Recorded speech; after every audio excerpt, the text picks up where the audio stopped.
Shanti, Shanti, Shanti. Shanti é um mantra que vem da Índia e que significa e que aponta na direção da paz. Nós falamos 3 vezes Shanti porque estamos desejando paz a todos os seres em astral, aos seres físicos, aos seres que estão abaixo da terra. Daí a ideia de saudarmos 3 vezes Shanti, Shanti, Shanti.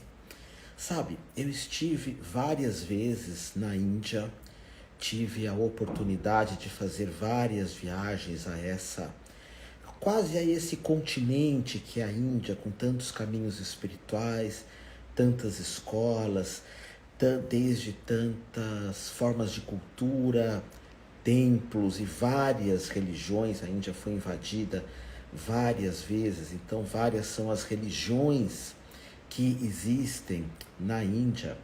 E eu me lembro das primeiras viagens que fiz a ela, ao que nós chamamos de Mãe Índia, de eu já estar em busca de um mestre vivo, talvez por influência do mestre Osho, ou até mesmo do Satya Sai Baba, talvez por influência dos meus mestres de Karatê-do, de Judô, de Kenjutsu, que é a arte da espada. Ou seja, eu tive muitos contatos com mestres nas artes marciais, com mestres vivos, e percebi a importância quando vamos dar um salto que pode ser chamado de um salto quântico, da ignorância para o conhecimento, da falta de propósito para o propósito, do não legado para o legado, um salto na vida mesmo.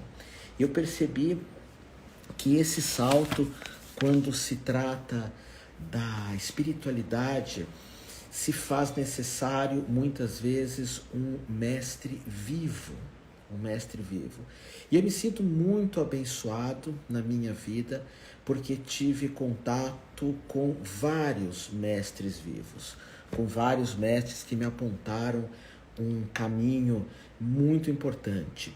E dentro desses mestres vivos, um que foi mais próximo, que é o mais próximo, que é o mais marcante, é a monja Coen.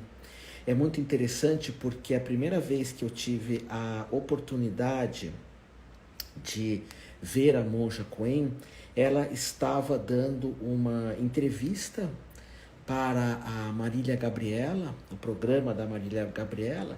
Ela tinha acabado de chegar aqui no Brasil, estudou muito no Japão, se formou monja e foi designada inclusive para cuidar de um templo, de uma escola aqui no Brasil. E foi uma paixão de discípulo para a mestra à primeira vista. Primeiro também porque, segundo, primeiro porque eu já tinha ido para a Índia algumas vezes em busca de um mestre e tive contato com alguns, mas todos eles do sexo masculino e de uma forma um tanto quanto patriarcal de ensinar. E segundo, algo que me marcou muito no contato com a monja Coen foi a ideia de que eu já escutava o mestre Osho falar da importância do mestre do Zen Budismo, do caminho do Zen Budismo. Então aqui vamos conversar com essa mestra viva, tão importante para mim, que é a monja Coen. Monja, que alegria falar com a senhora, como sempre. Para nos encontrarmos aqui finalmente, né? Finalmente, hoje é o dia mais feliz da minha vida, porque todo dia que eu falo com a senhora é o dia mais feliz da minha vida. Mas que coisa bonita, seu bigode, sua barba, tá tudo ficando branquinho. Tá tudo branquinho. O tempo vai passando e a gente vai clareando, né? Que É bonito. verdade, Que verdade. bonito, que lindo que você está. Que bom ver. Gratidão, gratidão. E a senhora também sempre linda, acompanha o trabalho. Sei que a senhora está lançando um curso lindíssimo, que é um curso para poder espalhar a meditação, o zen budismo. Chama Despertar Zen. Se quem quiser, as pessoas podem entrar lá, acho que ainda pode, www.despertarzen.com.br. É um curso gratuito, são 4 aulas que as pessoas podem assistir várias vezes e que dá os inícios da prática da meditação zen budista, que eu sempre gosto de dizer que o zen não é bem uma meditação comum, é uma meditação onde o objeto da meditação é o próprio sujeito. É um pouco diferente de vamos meditar sobre a vida, sobre a morte, vamos meditar sobre alguma coisa, ou quando a mãe fala para o filho, vai meditar ali pelo que você fez, né? Não é isto. É um processo de autoconhecimento. E conhecer a si é esquecer-se de si, como dizia Mestre Dogen, né? E esquecer-se de si é iluminado por tudo que existe. Essa semana eu estive ouvindo uma pessoa que eu gosto muito, eu esqueci o nome dele, peraí que está aqui. Ele é David Loy. Ele escreveu um livro, uma joia, chamado Ecodharma. É uma joia. E ele fala da importância dos ensinamentos budistas para a urgência ecológica, que nós temos que fazer essa conexão entre o que Buda ensinou com a ecologia moderna. E para isto, ele cita um autor que é da Theravada, do budismo do sul da Ásia, em que ele diz o seguinte: quando eu olho para dentro, eu vejo quão pequeno eu sou, como quase nada eu sei. Isso é sabedoria. Quando eu olho para fora, eu vejo que eu estou em todas as partes, em todos os seres. Isso é amor, isso é compaixão. Bonito. Que lindo, moça. Otávio, eu vou deixar você por 10 minutos, mas não vou embora, não. Você fique aí, não me desligue. Eu tenho que atender uma pessoa que chegou agora, mas é muito rápido. Estou já. Você vai falando com esse povo lindo que está aí, porque nós nos conhecemos há muitos anos. E eu já volto. Claro, claro. Então, muito bem-vindo a todos que estão aqui. Gratidão pela presença. E sabe o que eu vou conversar hoje com a Monja Coen? Alguns pontos que poucas vezes ela fala. O primeiro deles é a iluminação. Eu vou perguntar para ela se ela é uma iluminada. E vocês vão perceber a resposta dela. Eu já fiz essa pergunta há muito tempo, estando perto dela. Volto a repetir, eu tive a oportunidade de estar muito próximo da Coen, em momentos que ela não era tão conhecida, não tinha tantas solicitações da mídia. E essa é uma questão que nós perguntamos por vezes. A senhora é uma iluminada? Ou quem é um iluminado? Ou o que é um iluminado? Que na visão do mestre Jung chama-se plenitude. Ser pleno é ser iluminado. Mas vamos ver o que ela fala. Outro ponto que eu vou estar colocando aqui, que é importante, é sobre a reencarnação dentro da visão dela, Monja Coen, e do Zen budismo. Porque, por vezes, nós achamos que a visão do Zen e de Coen é uma visão parecida com a da Índia, onde a alma vai migrando de corpos. E não quer dizer que não seja, mas a visão do Zen é um pouco diferente e creio que você vai gostar bastante. Também vou estar perguntando a respeito das orações, porque eu já vi em alguns momentos a Coen fazendo orações, inclusive a oração do arrependimento, que é um dos maiores ensinamentos do Zen. Eu não sei se você conhece, eu vou pedir para ela estar falando aqui essa oração com as próprias palavras.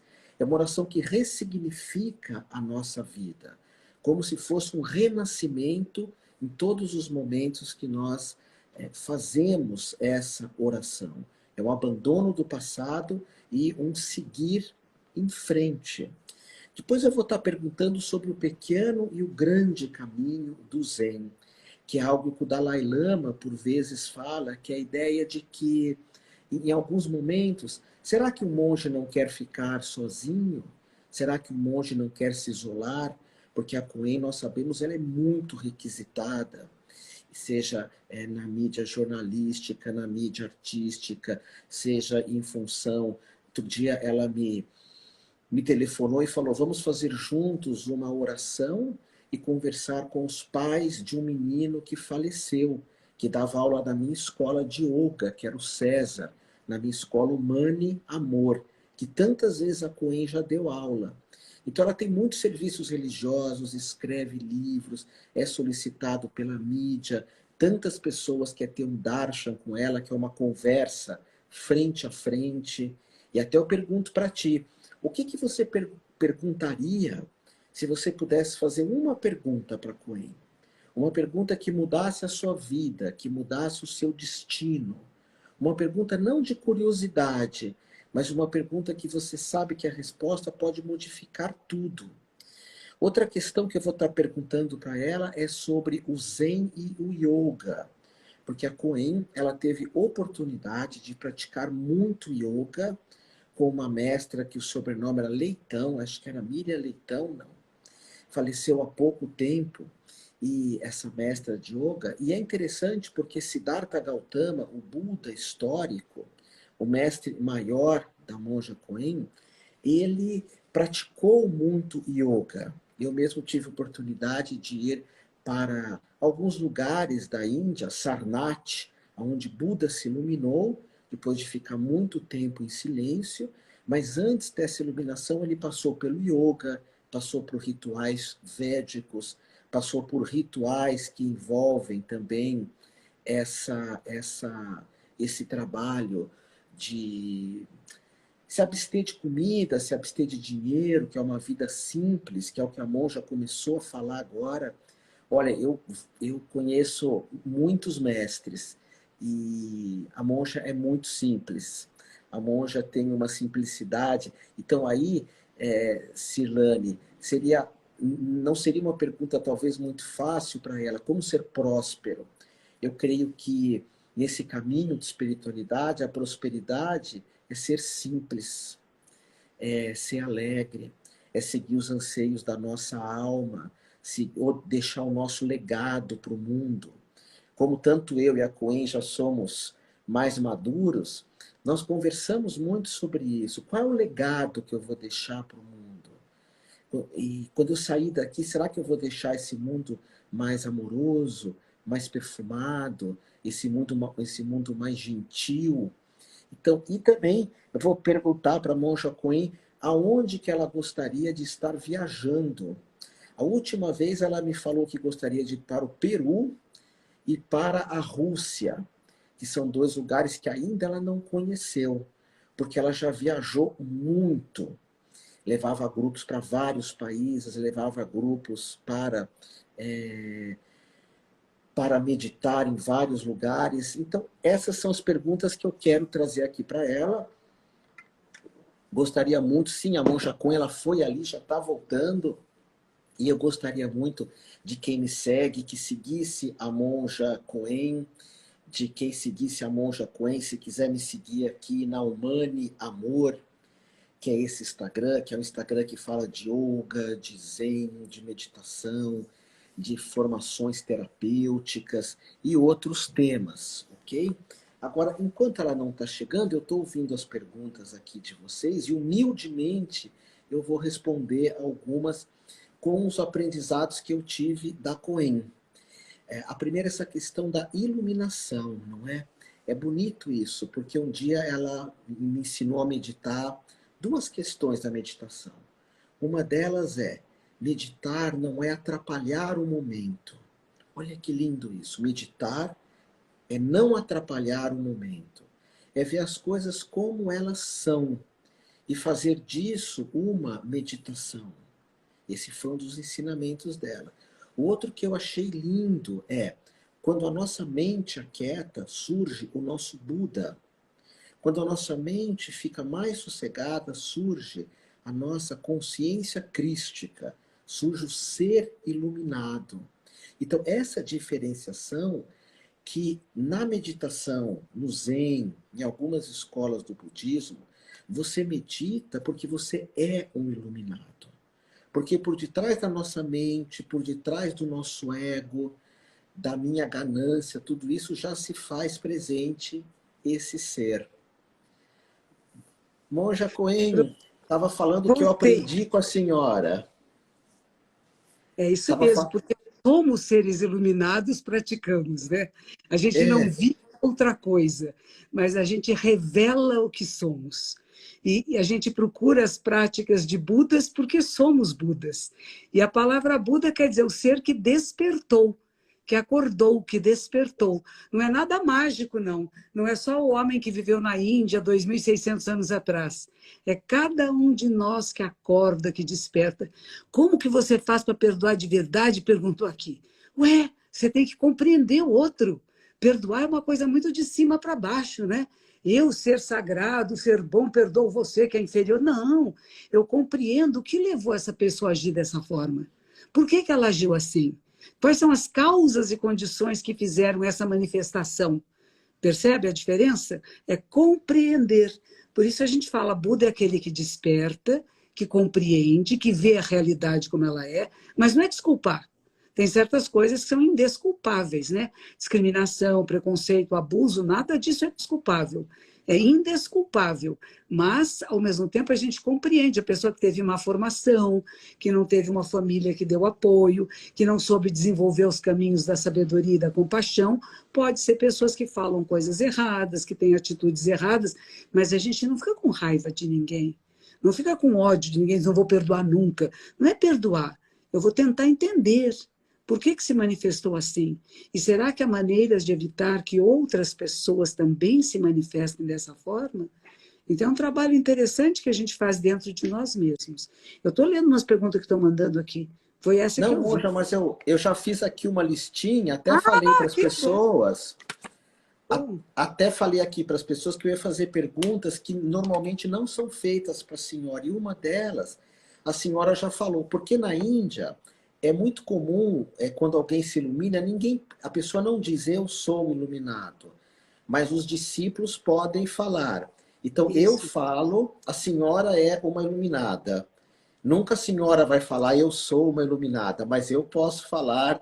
E sei que muita gente considera a senhora um ser sobre-humano. A senhora é uma pessoa de um coração lindo, deixa um legado. Mas eu já percebi que incomoda a senhora quando muitas vezes já vi pessoas que foram beijar os seus pés, que Que foram horror. beijar suas mãos, que foram colocar flores nos seus pés. E acho que tanto o Zen quanto a senhora, isso não faz parte, ou faz, monja? Como a senhora lida com isso? Não, eu gosto muito de um texto antigo, que é um texto que é o Sutra do Diamante, em que um personagem pergunta a Buda, o Bodhisattva é isso, o ser que despertou. Ele sabe que é um Bodhisattva? E Buda diz, se ele se achar um Bodhisattva é porque não é. Porque separou-se. E exatamente a ideia de você se perceber, de ter essa compreensão maior de você e da realidade, é perceber que você é todos. E você é tudo. E tudo que um ser humano possa manifestar é um aspecto seu. Não é uma coisa separada. Apenas que nós tomamos decisões, fazemos escolhas, né? E algumas das escolhas nós nem conseguimos fazer diferente. Ontem eu estava vendo o Casagrande, ele estava no Roda Viva. E o Casagrande foi, eu não sabia disso, ele foi uma pessoa que foi muito. Ele é um dependente químico. Ele não usa mais nenhuma droga, mas ele é dependente químico. E ele disse assim: eu não posso nem provar uma gota de álcool e nem querer cheirar qualquer coisa, fumar qualquer coisa, porque eu sou dependente. Para mim fica um processo muito difícil. E eu estou me mantendo limpo já há alguns anos, ele falou. E é uma coisa diferente do pessoal falar, puxa, lá o pessoal da Cracolândia tem que tirar eles daí. Ele falou assim, não é tirar eles daí. Nós temos que salvar esses seres humanos, salvar essas vidas, porque eles não estão lá porque eles gostam e querem, eles não conseguem sair de lá. Isso é uma coisa muito diferente. Quem não teve a experiência da dependência química não pode falar sobre isso. Porque eles, eu tive, e eu sei que a gente não sai. Sozinho a gente não sai. E a gente precisa de apoio para sair, não ficar sendo espantado de um lugar para outro, né? Como algumas pessoas fazem, né? Mas é bem interessante dizer, eu sou Buda, eu sou iluminada, é exatamente separar-se do resto da humanidade, e isso revela alguém que não é Buda, alguém que não despertou. Por isso a frase que eu falei daquele monge Theravada, que ele diz isso: quando eu olho para dentro, eu vejo quão pequenino eu sou, que eu sei tão pouco. Mas quando eu olho para fora, eu me vejo no todo, eu me vejo em todas as partes. Isso é compaixão, isso é amor. Porque eu me reconheço no outro e não acho que eu sou melhor ou pior que o outro, nem igual. Mas eu reconheço aspectos de mim mesmo. Eu acho que isso é muito importante. E esse professor que fala, o David Loy, que fala do Ecodharma, ele diz isso. Nós temos que desenvolver uma nova espécie de amor.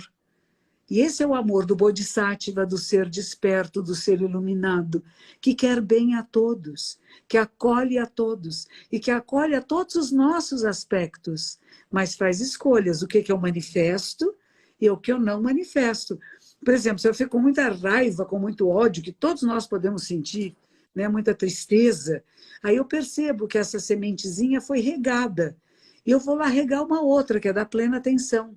E com a plena atenção eu percebo, nossa, como eu estou irritada, como a minha respiração está ofegante, e o que eu faço para que seja diferente. Então eu não só sou controlada pelas minhas emoções, eu as reconheço e eu as acolho. E nessa acolhida é que eu transformo, que eu modifico. É um processo lindo, lindo, lindo. É fácil? Não, não é. O Zen não é relaxamento, não é ficar gostosinho, não. Às vezes fica difícil. E a gente fala, nossa, quantas bobagens eu faço, quantas vezes eu erro, mas eu estou procurando me aperfeiçoar. Não é porque eu sou perfeita, não sou. Nenhum de nós é. Mas estamos num processo contínuo de aperfeiçoamento. Diga que eu já falei, falando muito. Então não. Tão bonito com os dragões. Olha os dragões na roupa dele, que lindo. Obrigado. E temos uns Budas aqui, em homenagem à senhora. Olha que bonito, tá Tibetano. vendo? Aqui é o altar da nossa casa, que eu já ofereci aqui para a senhora no Guarujá. Moça, deixa eu aproveitar e fazer uma pergunta, uma curtinha, duas curtinhas, depois uma um pouco mais, que fala dessa questão das experiências na meditação. Primeiro, eu perguntei isso para a senhora há uns 4 anos. A senhora tem um sonho de viajar para algum lugar ainda, conhecer algum lugar? E a senhora, na época, falou a Rússia. Pois então, agora não, que medo. Mas a senhora tem um sonho de ir para algum lugar? E a senhora falou Peru uma vez também. Não, o Peru eu fui. O Peru eu A senhora fui. foi para Machu Picchu? Fui para Machu Picchu, rezei muito lá, muito. Eu achei tudo aquilo muito dramático, sabe? Se por um lado existe essa cultura muito antiga, existia também os sacrifícios humanos. E aí isso me comove demais, sabe? Sacrifício de criancinhas. Então foi um lugar, para mim, foi de oração, né, naqueles altares onde tantas crianças foram imoladas, tantas virgens foram imoladas. Então, eu orei muito por todos aqueles espíritos que puderam estar sendo oferecidos às deidades para aplacar coisas da natureza, que fazia parte da ignorância do ser humano. Eles não faziam isso de malvados ou ruins, mas eles acreditavam nisso, né? Que se você desse uma vida humana de uma criança que fosse perfeita, ela não podia ter nenhuma deficiência, você aplacaria a fúria dos deuses e com isso você teria maior riqueza, mais plantação, mais sucesso, né? Então são coisas muito antigas e que a gente tem que rever esses valores, né? Não é dizer é feio, é proibido, é só que não cabe mais no mundo moderno, né? Nós desenvolvemos de tal forma a ciência e nós podemos fazer ofertas de flores, de frutas, nós não precisamos fazer ofertas de vidas humanas, que era uma coisa que se fazia no passado. Então, isso foi lá um pouco a minha experiência de Machu Picchu. Mas onde a senhora gostaria de ir, monja? Eu não sei se eu gostaria disso. Sabe que a gente vai ficando mais velha? Esse ano eu completo 75, então eu vou começar a pisar nos 76. E viajar para mim agora é meio complicado. Se antigamente... Mas não tem muito sonho, não. A gente tem muita realidade, sabe? Eu vou ter que ir para Portugal esse ano, eu vou estar aí na Feira de Fólio, em Óbidos, lançando um novo livro em português. É um livro que já foi lançado aqui, Vida Morte, mas que vai ser lançado no Festival de Portugal em outubro.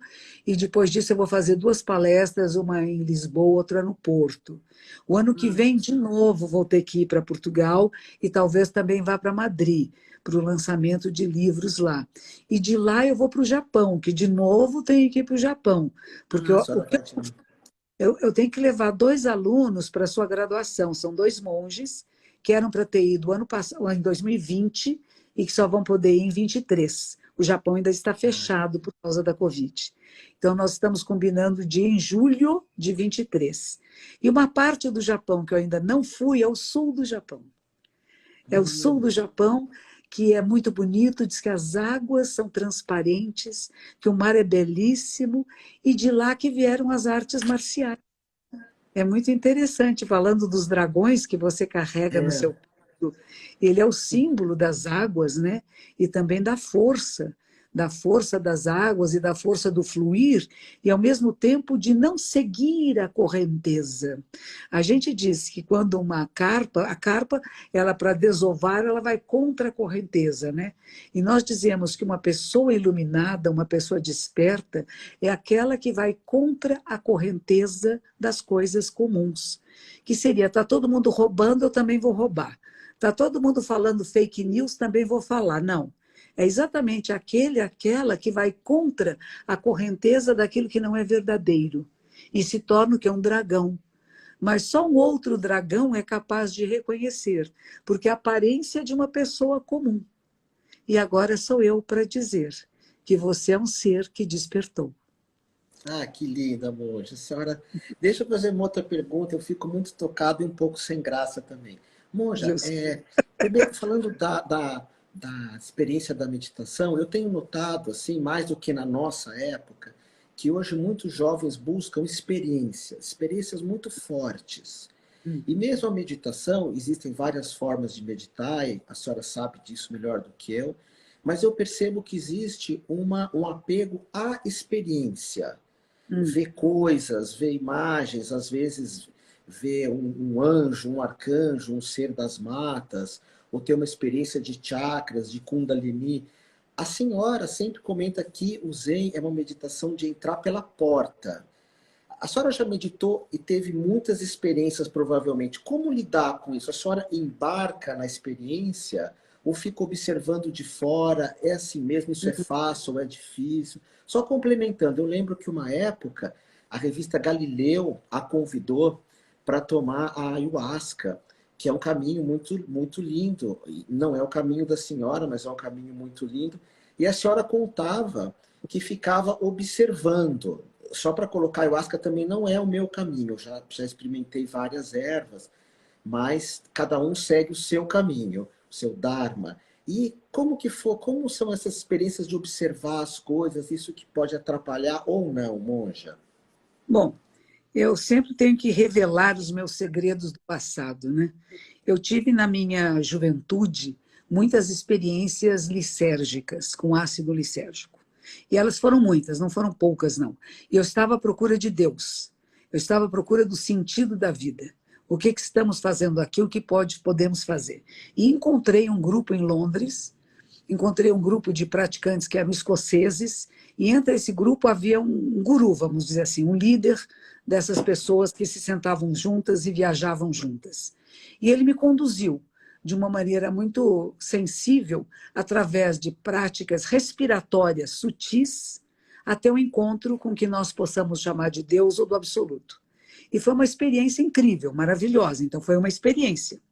Mas eu sabia que era uma experiência através de um produto que eu tinha tomado e claro, tem imagens assustadoras, tem coisas que não são muito bonitas, não é tudo muito lindo e coloridinho, bonitinho, não.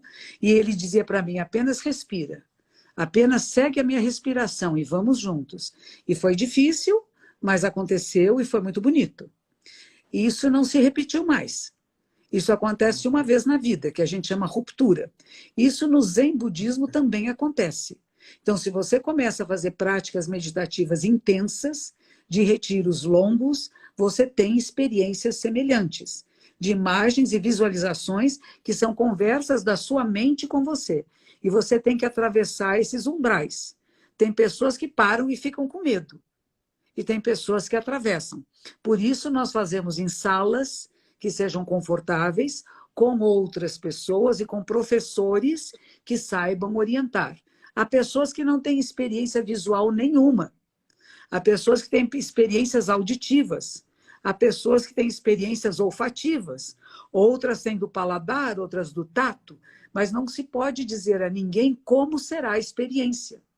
Mas a experiência é para você perceber que, para você entrar na essência da sua própria mente e do ser, você tem que passar por certos guardiões. É como se fosse você pegar a taça do Santo Graal, e só entra quem estiver em pureza.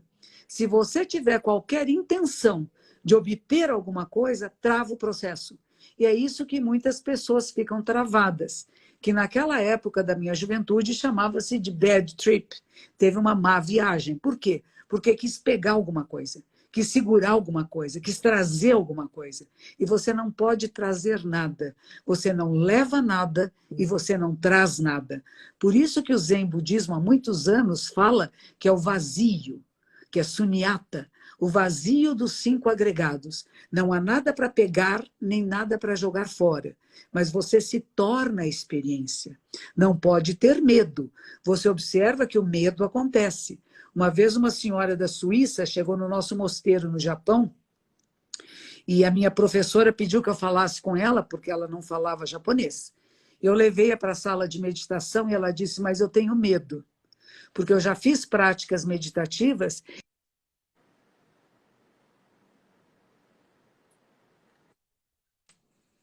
que eu vou perder a minha identidade. E eu falei para ela, a senhora trouxe o seu passaporte? Eu falei, então fique com ele do lado, porque se perder sua identidade, você olhar no seu passaporte e vai lembrar quem é. Porque tudo isso que você chama de sua identidade foi uma formação que você fez.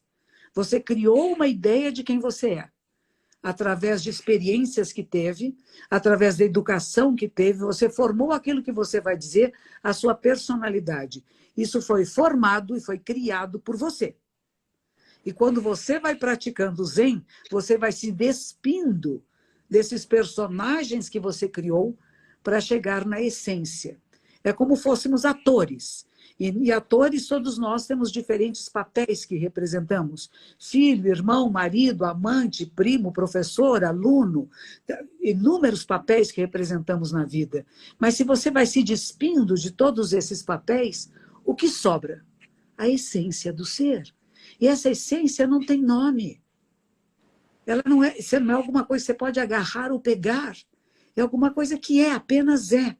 E as pessoas têm medo muitas vezes. Então se agarram em alguma coisa no meio do caminho, não posso, não posso, não posso. Aí ficam limitadas. Inclusive quando as pessoas falam de terem poderes extraordinários, que é uma coisa que Mestre Dogen criticava muito. Acho que a semana passada eu li um texto de Mestre Dogen que chama Ta Shin Tsu. Ta quer dizer o outro, Shin, a mente, o coração, e Tsu, atravessar, penetrar. Que chegou um homem da Índia, na China, e falou para o imperador, eu sou capaz de ler a mente dos outros. E o imperador chamou o monge, falou assim, era um monge zen. O senhor vem aqui, testa esse homem, veja se é verdade que ele pode ler a mente dos outros. E o monge chega-se para o homem e diz assim, diga, por favor, aonde está este velho monge agora? E o homem disse assim, não, um homem como o senhor, que é um mestre nacional, por que está na ponte olhando os barquinhos passar? E ele pergunta de novo, por favor, me diga, aonde está este velho monge agora? Diz assim, mas o senhor, sendo mestre nacional, por que está olhando as raparigas passeando pela praça? E ele pergunta a terceira vez, aonde está este velho monge agora? E ele não consegue responder. E sobre isso foram feitos inúmeros comentários de grandes professores da China, grandes mestres. E diziam assim, por que ele não conseguiu da terceira vez dizer onde é que ele estava? E um deles disse, porque ele estava dentro da narina do outro, porque ele estava em samadhi. E Mestre Dogen diz assim, ele não conseguiu ver nenhuma das vezes, porque ele não aprendeu o Dharma de Buda. Onde é que estava o mestre? Eles só perguntam, é que nem você me perguntasse agora, monja, aonde estou agora? Eu vou dizer, por que você está? Eu estou aqui, eu não posso estar em outro lugar. E porque ele não conhecia o Dharma de Buda, ele imaginava e criava. E, no fim, o monge dá uma demonstração para pare de ser mentiroso, pare de inventar história que você está lendo a mente dos outros.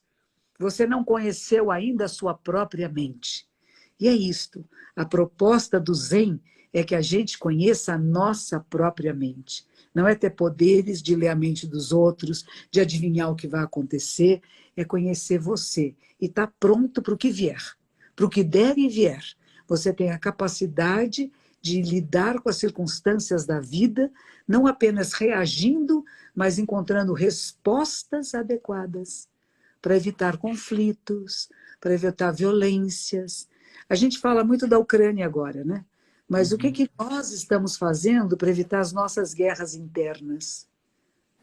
As nossas brigas internas, os nossos braços de ferro, quem pode mais, quem destrói mais. Nós temos que chegar em acordos. Nós não podíamos nunca ter chegado à guerra. Os acordos tinham que ser resolvidos antes do primeiro míssil ser lançado, né? Que coisa difícil, não é? E não é só lá. Lá a gente se identifica que o pessoal usa roupa parecida com a nossa, né? Tem as carinhas parecidas com a classe média brasileira, né? Mas se você vê o que está acontecendo na África, também tem guerra sem fim. Na Índia também tem. Na Ásia também tem. Então nós temos populações mundiais que ainda estão lutando. A gente brigando aqui com as vacinas, com o coronavírus, e pessoas ainda dando tiros umas nas outras. Como essa madrugada do dia de domingo para segunda-feira, um menino que eu conheço, um querido menino com menos de 20 a 30 anos de idade, foi para o interior da Bahia para visitar seus avós, e por alguma razão que nós desconhecemos, depois do Dia das Mães, ele ia dormir na casa da irmã dele, e uma amiga foi levá-lo, só que não levou ele até outra casa, deixou no meio de uma mata, e ele foi assaltado e morto. A essa hora estão fazendo o enterro dele lá. Era um menino do bem, feliz, alegre, extremamente evangélico, religioso, devoto, vivia lendo a Bíblia em harmonia, um ser do bem, um anjo. E foi levado. E foi levado por alguém que, como disse a monja Zentiu, já estava morto. Porque só mata alguém quem já está morto. Uma pessoa viva não mata ninguém, não fere ninguém. Uma pessoa que acordou, de despertou, não faz o mal para ninguém. E agora esse que matou vai tá morto junto, porque vai ter que fugir o resto da vida, ou vai ser preso. E talvez seja até morto na cadeia, nós não sabemos. Não estou desejando mal a ninguém, pelo menos eu desejo que se entregue e que não repita crimes como esses, né? Porque agora é assim, todo mundo pode andar armado. Não se pode andar armado. Eu faço parte da geração do desarmamento. Você também fez parte disso, não é? Paz e amor. Não é paz e amor, vamos Paz desarmar. Desarmar o coração, desarmar a mente, pegar as armas que as pessoas tinham em casa, levávamos para as delegacias, para as praças públicas, os tratores passavam em cima para destruí-las. Como é que agora a gente pode pensar de ter pessoas armadas na rua? É um absurdo tão grande, né? Monja, a senhora, nós somos de uma época do Geraldo Vandré, né, que as flores vencendo o canhão. E, monja, eu queria... Eu sei que a monja tem um compromisso, ela é muito gentil comigo. Sei que a senhora daqui 5, 6 minutos vai ter que partir, não é? Não vou partir, não, ainda estou aqui. Não vou. Está gostoso aqui. Não vou embora, não. Partir daqui que eu digo, da live. Então, eu queria falar muito, porque nós fizemos programas de rádio, eu e a Coen juntos, né, acho que uns 10 anos. E a monja, ela não fala muito do trabalho dela, assim, ela sempre fala palavras bonitas para o mundo. Inclusive, eu queria falar que estar perto da monja, eu desarmo o meu coração. Na meditação, a gente aprende uma coisa chamada tapas, que é disciplina, porque, monja, tem umas pessoas conversando aqui conosco, de uma pessoa, aqui nas perguntas, eu não consigo ler porque são muitas, que quer tirar a vida, que quer... então, todos nós passamos por muitas dificuldades, tanto eu quanto a monja não conseguimos ler as coisas aqui, mas disciplina, né? Continuar nosso caminho, que é o que a monja fala de Dharma. Eu sinto que a monja teve que largar muita coisa, o desapego, foi para o Japão, estudou, acho que ficou 6 anos lá, E agora, para as pessoas que querem conhecer mais de meditação, tem o curso dela, vocês podem entrar no site, que é Zen do Brasil. São 4 aulas gratuitas. Eu já fiz, mesmo estando tantos anos com a monja, é lindo, lindo, lindo.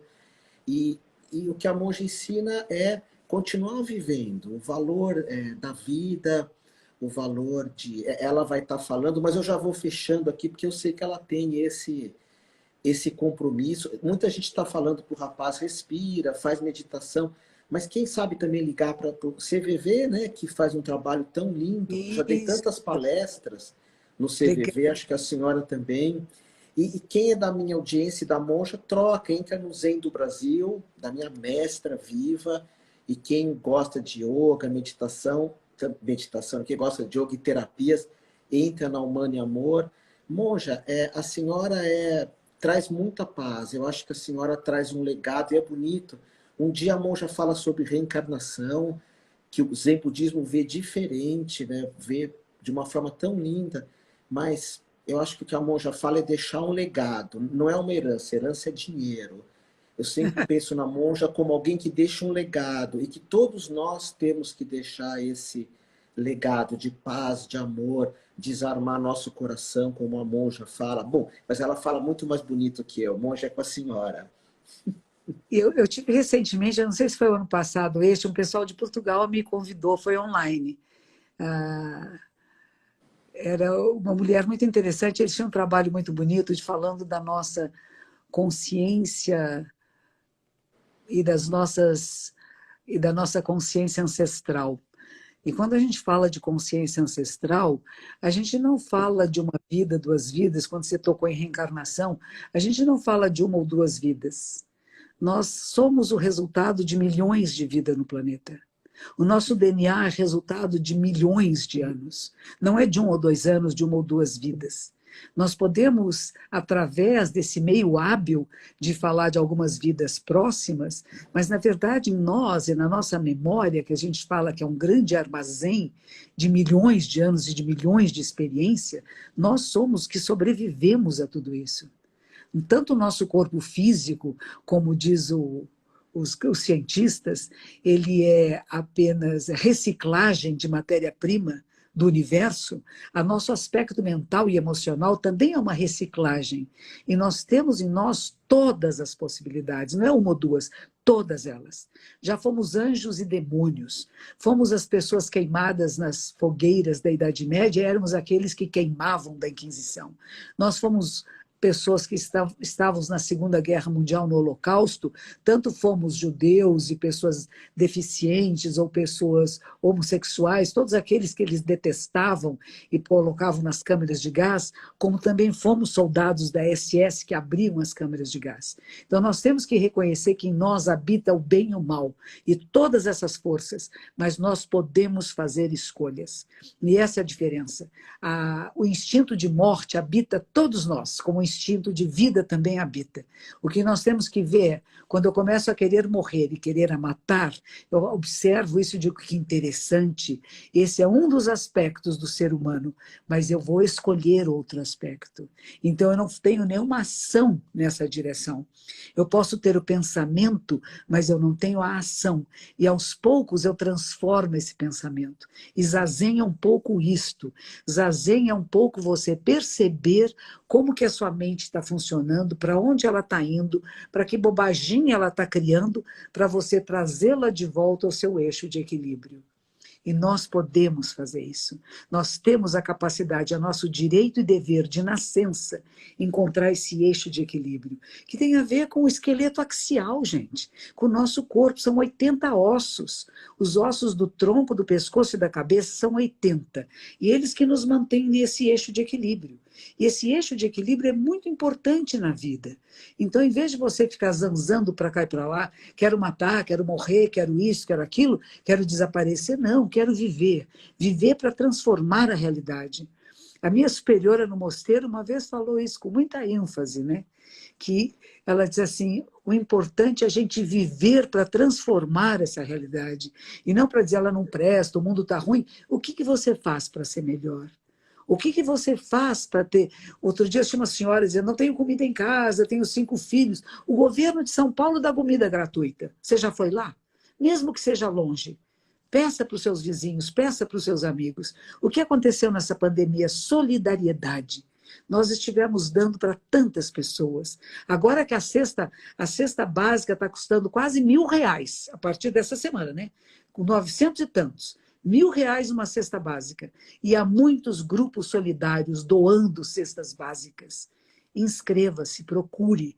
Não adianta você vir num programa como este que eu estou falando aqui com o Otávio Leal, de Amprem, e que ele está falando comigo, o Monja Coen, vir pedir esmola, nem pedir ajuda para sua tentativa de suicídio. Não é aqui o lugar.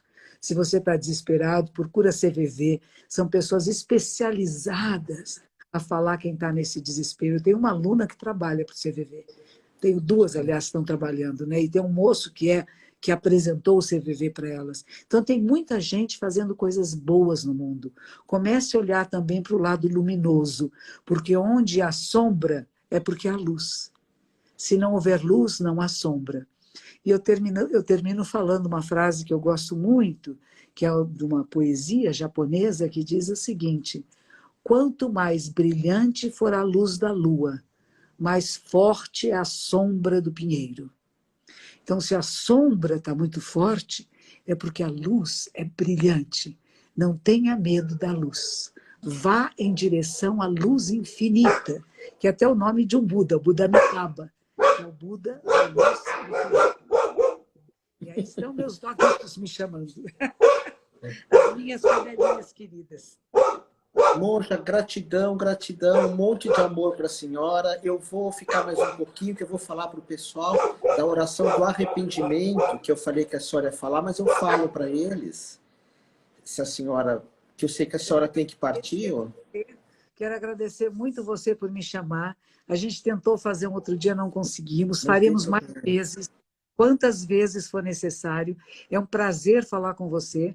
Você que me chamava para os seus programas na Rádio Vibe Mundial, que facilitou para que eu tivesse um programa na Rádio Mundial, que fizemos juntos durante muitos anos, só paramos agora durante a pandemia, não é verdade? Então, que gratidão profunda eu tenho por você e o respeito pelo seu trabalho. O seu trabalho de anos, que agora chama Humano Amor, não é isso? Isso. Que coisa eu amo bonita. a senhora é uma mestra viva, amo, amo, amo e amo mais um pouco. E tudo que você tem feito de bem para a humanidade, para tantos jovens, tantas pessoas que procuram você, todo o trabalho maravilhoso que você tinha junto com o meu querido Gaiarsa. E o Gaiarsa que fala essa coisa maravilhosa, né? Que a gente tem que ser equilibrista, que ele não gostava dos equilibrados, mas ele gostava do equilibrista, que é um pouco isso, a vida nos empurra e nos puxa, mas nós voltamos ao eixo de equilíbrio, que é o eixo axial, que é esse eixo axial. E mesmo na história da humanidade, houve uma era axial, que foi do século VIII ao século II, antes desta era, onde vai surgir brahmanismo e vai surgir budismo. Vai aparecer confucionismo e vai aparecer taoísmo. Vai aparecer zoroastrismo e vai aparecer na Grécia a Platão, Aristóteles, o teatro grego. Tudo isso foi formado nesses anos de pessoas e grupos que não se conheciam, quando nós humanos reconhecemos a nossa finitude e começamos a nos questionar sobre sentidos para a existência. E você tem sido um mestre disso, com várias linhagens, várias abordagens diferentes. Conheci pessoas maravilhosas que você tirou de drogas, tirou de desesperos, tirou de aflições, de tentativas de suicídio, para dar vida a essas pessoas, da sua maneira, da sua linguagem, do seu olhar que aproxima, que não distancia, mas que acolhe. Parabéns. E é uma honra para mim ter você como amigo, como praticante do mesmo caminho, da mesma senda. Estamos juntos. Gratidão, monja. Amo a senhora. Amo, amo, amo, amo, amo. Gratidão, Continua. monja. Parabéns. Gratidão, Com gratidão. licença. E deixo essa turma com você. Tá. Tchau. Eu já vou fechar, sei que a monja tem que partir, mas a monja é o oceano e eu sou a gotinha. Quando ela fala isso, é inspirado por ela, inspirado por nós sermos essa gota que quando cai no oceano faz um monte de ondulações. Eu falei bastante ontem sobre isso, não é? Que a vida é um caminhar, e um caminhar que nós temos que escutar a nossa alma, escutar aquilo que é mais íntimo em nós, como diz o Zen, por detrás da nossa mente, por detrás do nosso ego, por detrás de tantas dificuldades como eu também estou passando, já passei, existe um ser iluminado. Uns chamam de consciência crística, outros de consciência búdica. Mestre Jung, da psicanálise, chamava de o si mesmo, que é uma parte nossa que nem melhora e nem piora, mas que permanece. E nas minhas buscas foi muito importante estar com a Coen e ela apontar nessa direção. Uma vez eu perguntei para ela, quem é o Buda? Quem é o iluminado? E ela me respondeu, aquele que me pergunta. Ou seja, cada um de nós que chega para a Coen e pergunta, onde está o iluminado? Ela diz, está em você que está me perguntando. Mas como ela mesmo disse, é preciso um esforço para reconhecer isso. É preciso parar, é preciso olhar para quem nós somos, é preciso seguir os anseios da nossa alma, não do nosso ego. E essa é uma questão difícil, né? O que é do ego e o que é da alma? Tentar entender essa diferenciação. O que são desejos do ser? Por exemplo, eu ir para a Índia, eu estar com a Coen, eu fazer zazen, eu ajudar os outros, eu ter um legado. Isso é um desejo do ser. E observar que existem desejos do ego que podem nos atrapalhar nessa jornada. Quero falar para vocês, quem quiser me seguir, está aqui o Humane Amor, que é a minha escola, Humane de humanidade. Amor, dessa palavra tão linda, que eu termino e começo todos os meus programas. Amor de amor e mais amor ainda. E quem tiver comigo, no meu site Humane Amor, tem vários livros, inclusive eu sempre cito dos meus livros a Monja Coen, tem um que chama O Poder da Iluminação, que eu falo das minhas experiências com ela, das experiências com outros mestres, como Osho, o Ramana, o Satya, o Ramesh Balshikar, da escola Vedanta, ok? Foi um prazer estar com vocês. Esses dias é o Festival de Vesak, só para fechar, que é o nascimento de Buda, e procura saber dessa oração para nós mudarmos o karma, que nesse período do ano é muito legal. Procura no Google, oração para mudarmos o karma, a Monja Coen ensinando. É muito bonita. É uma oração do arrependimento, que nós falamos mais ou menos assim, eu agora me arrependo de tudo que pensei mal dos outros, falei mal dos outros e vi de mal nos outros. Agora eu me arrependo das minhas ações, dos meus pensamentos, das minhas ideias e sigo em frente. É como se fosse um Ho'oponopono, mas um Ho'oponopono meio diferente, que eu vou passar para você agora, que é assim, amo, solto a maldade do mundo, as expectativas, as intrigas, solto o medo, solto a raiva, solto a ganância. Então, amo, solto, confio e agradeço. É um Ho'oponopono diferente. Solto tudo que é maldoso, tudo que é ruim, tudo que não é legal, solto, confio na existência, confio na vida, confio que nem tudo é exatamente como eu quero, mas eu confio, é a fé. Então solto, confio, amo e agradeço. Isso é uma forma de virar a nossa energia. Amor de amor e mais amor ainda a todos vocês. Gratidão, gratidão, gratidão.